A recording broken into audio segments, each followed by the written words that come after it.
7 signs you hold the entire range of light, shadow, and beyond. There are people in this world who don't fit any mold, and not because they're trying to stand out, but because their very existence defies the categories most people live inside. If you're watching this, there's a strong chance you're one of them. You've never been just light, and never only shadow. You've always felt something more, something deeper, something that refuses to be named. You carry an ancient memory in your bones, as if your soul has walked through galaxies, temples, underworlds, and kingdoms of pure light. And the reason your life has always felt like it didn't quite make sense is because you're not here to repeat what's been done, you're here to embody the full spectrum of existence. That includes the sacred, the cursed, the divine, the fallen, the healed, the broken, and something beyond all of them. Let's be real, most people only operate from a fraction of their potential.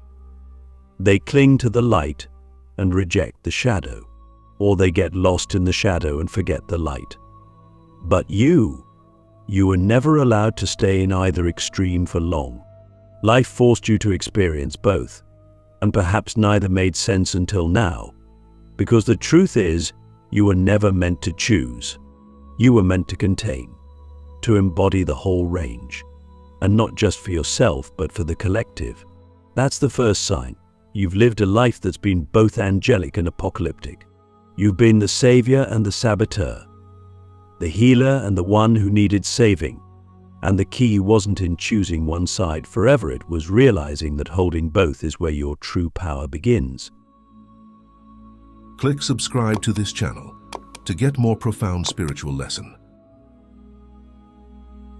That's why your emotions have never been normal. You don't feel things softly. You feel them like a cosmic wave crashing through your nervous system. Joy is ecstasy. Pain is obliteration. Love is devotion, and loss feels like the ripping of timelines. You're not dramatic, you're attuned. You feel the subtle and the vast, the personal and the collective. That's the second sign. Your emotions aren't just yours. You've been carrying the emotional residue of your ancestors, of the land you walk on, of people you've never met. You feel reality on a multidimensional level. And yes, that level of sensitivity can feel like a curse until you realize it's your access point to realms most people will never touch. Now, let's talk about the third sign, dual reactions from people. How many times have people called you intimidating and healing in the same breath? How often have you been told that you're too much, and yet when you leave, they feel your absence like a hole in the room? That's because your energy doesn't sit in the middle. It moves, it tests, it transforms. Just being around you activates something in people. It brings their masks to the surface. It triggers their trauma, or it awakens their divinity. You don't have a neutral presence. You are catalytic, and people either rise in your presence or retreat. You've probably lost friends not because you changed, but because your evolution highlighted their stagnation. That's not your fault. That's your frequency doing what it was designed to do. And here's the fourth sign your life hasn't followed a straight path. It's been chaotic, unpredictable, nonlinear. You've been forced to let go of identities, roles, beliefs over and over again. Not because you're unstable, but because your soul refuses to settle for illusions. You've had to burn it all down: careers, relationships, spiritual frameworks, even your sense of self, just to get closer to your truth. And every time you thought you had finally arrived, life pulled the rug again. Why? Because you're not here to arrive. You're here to evolve, to transcend, to keep going deeper. People who only carry light or only shadow can settle.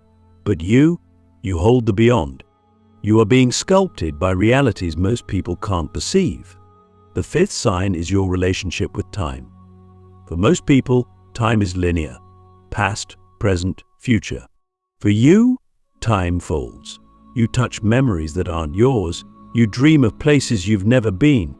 You know things before they happen. And it's not imagination. It's remembrance.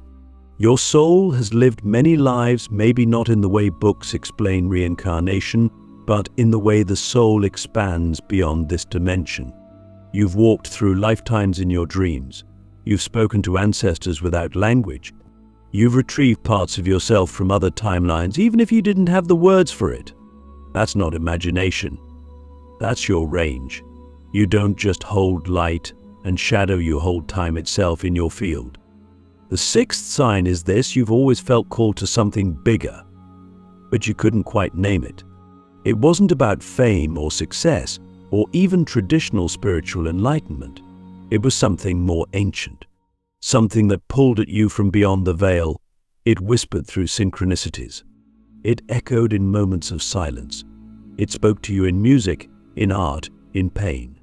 A call to remember, to embody something that hasn't yet existed in this world. It's not a job. It's not a label. It's a frequency. A mission so deep, it lives in your bones. And every time you try to live a normal life, that voice got louder. That's because you weren't made to blend in. You were made to anchor something eternal. And lastly, the seventh sign is your ability to see through everything. Lies, energy, hidden motives, false light. You have an inner radar that scans beyond the surface. You can feel when someone's pretending. You can sense when something is off, even if it looks perfect on the outside. And it's not paranoia. It's truth recognition. You've been gifted with spiritual X-ray vision. But with that comes a price you can't unsee anymore. You can't fake smiles. You can't tolerate shallow spaces. You can't sit in rooms where the energy is dead. That's the burden of holding the full spectrum. You see too much. You feel too much. But in that, you have the power to cut through illusion and bring reality back into alignment. So I'll ask you now, what are you still pretending not to see? What part of your range are you still hiding because you're afraid it's too much? What would happen if you stopped editing your essence and let the full spectrum of you speak? The ons who remember how to live when you contain the multiverse. What does it mean to live in a world when your inner world is made of many? When your soul remembers places that don't exist on maps, languages that were never written down, and truths that no one around you is speaking, but you feel them as if they're etched into your very bones. This is the life of someone who holds the full spectrum of light, shadow, and beyond. You don't just exist in one timeline. You remember multiple. You don't just live a human life. You carry fragments of something vaster, older, and more intelligent than anything this modern world can grasp. And that remembering, that's the blessing and the burden. You are one of the ones who remember, and now the question becomes, how do we live with this much awareness? Because let's be honest, remembering isn't always beautiful. Sometimes it's terrifying. Sometimes it's painful. Sometimes it isolates you so completely that you wonder if you're losing your mind. How do you explain to someone that you feel grief for a civilization that no longer exists?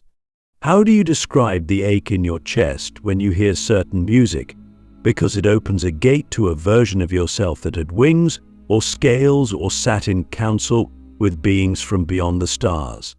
This is the life of the multiversal soul. You are not just remembering, you are reintegrating. And with that comes a responsibility to ground it into the now. You see, most people are trying to escape their current reality. But we're trying to anchor something that hasn't yet fully arrived. We've tasted the divine, but we still have to pay bills. We've walked in other worlds, but we still live in a human body. And that's the paradox: to carry the infinite but function in the finite. That's where the real mastery begins. It's not about escaping the matrix, it's about hacking it from within. Learning to surf between dimensions while keeping your feet on the ground. You're not here to float above it all. You're here to bridge it. And that means learning how to live with depth, with awareness, with frequency, and still be able to laugh at memes, hold a job, love deeply, break down, get back up, and keep going. One of the hardest parts of this journey is that you often feel like you're speaking a language no one else understands. You try to explain your truth, and people look at you like you're speaking riddles. That's because you are. You're speaking the language of the soul, which doesn't translate well into surface-level conversation. But here's the secret: you're not here to be understood by everyone. You're here to activate the ones who are ready to remember, too. And you don't have to shout to do that. Sometimes it's your silence that speaks the loudest. Sometimes it's your presence, your gaze, your choices. Every time you choose authenticity over conformity, you light a path for someone who thought they were alone. But let's go deeper. What does it truly mean to hold the multiverse? It means that every time a part of you breaks, another part awakens. It means that your healing journey will not just be personal, it will be interdimensional. You're not just healing your childhood wounds. You're healing soul wounds that stretch across incarnations, lineages, star systems. You're remembering who you were before you had a name, before this body, before this earth. And with that remembering comes power. But not the kind of power that dominates. The kind that vibrates, that aligns, that restores. You've probably noticed that when you walk into a room, things shift. People feel your energy before you speak. Some are drawn in. Some are repelled. You don't even try, it just happens. That's not arrogance. That's resonance. You're carrying light codes and shadow frequencies that haven't been fully integrated yet on this planet. You are a walking activation. But if you don't understand that, you'll mistake your own power for a problem. You'll think you're too much. You'll try to shrink.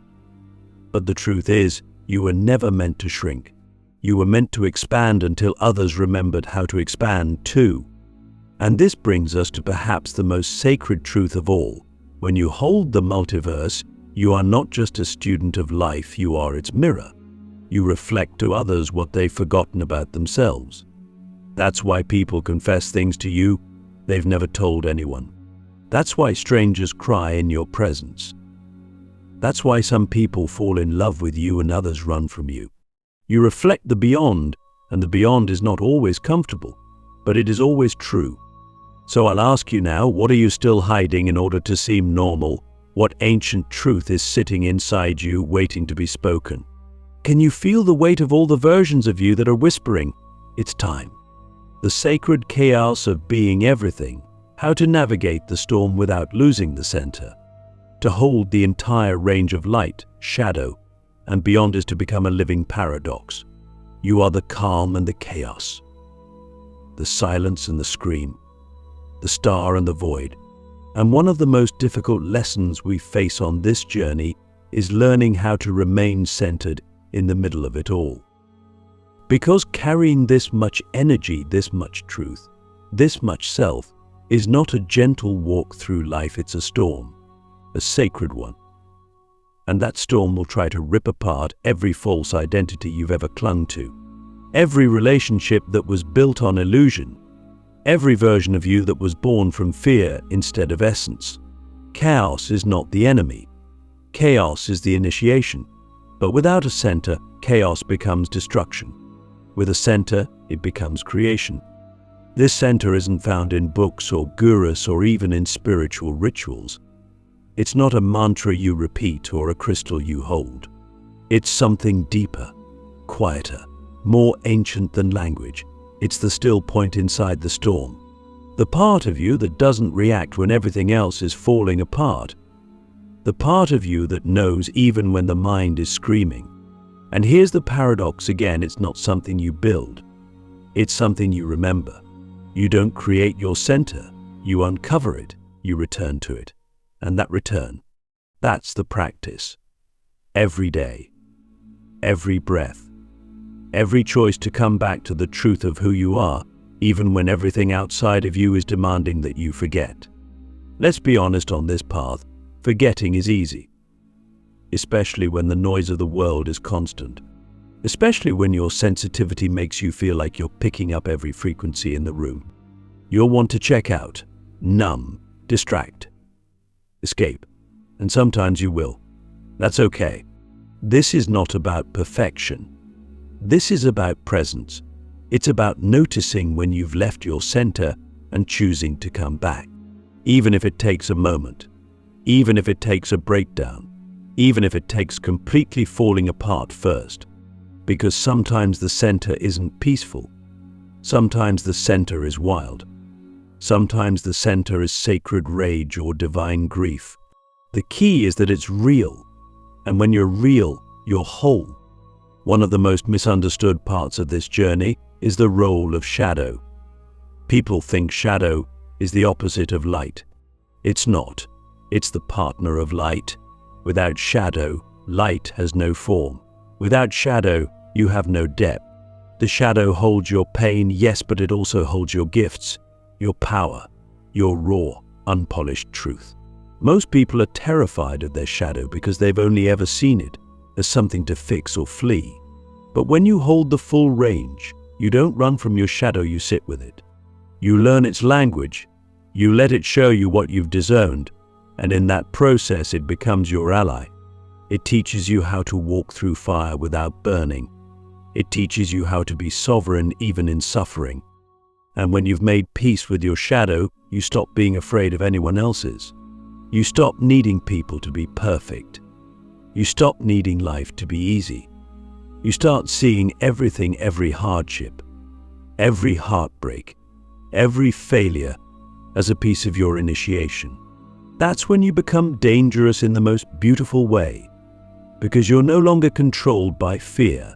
You're no longer manipulated by praise or rejection.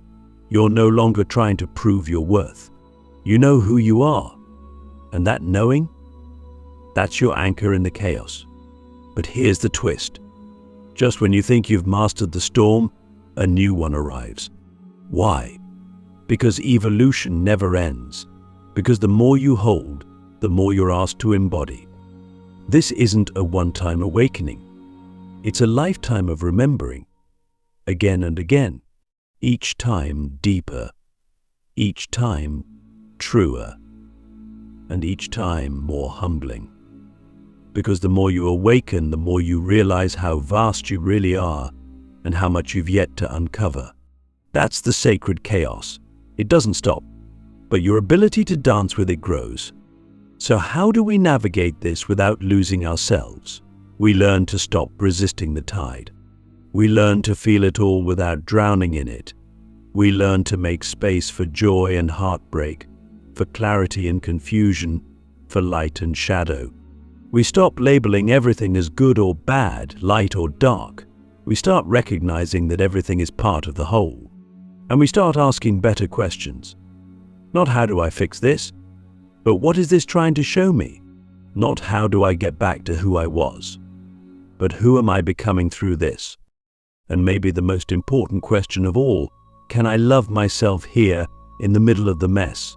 Can I love the me who is still learning, still falling, still afraid?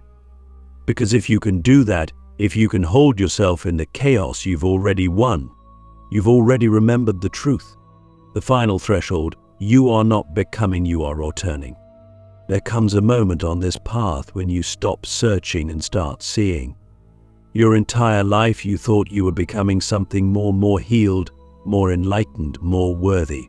You were reaching, climbing, evolving, praying. But the deeper truth is that you were never becoming. You were returning to something ancient inside you, something unbreakable, something that was never lost, only buried beneath noise, shame, fear, and forgetting. And when this truth hits you not in your mind, but in your body, it changes everything.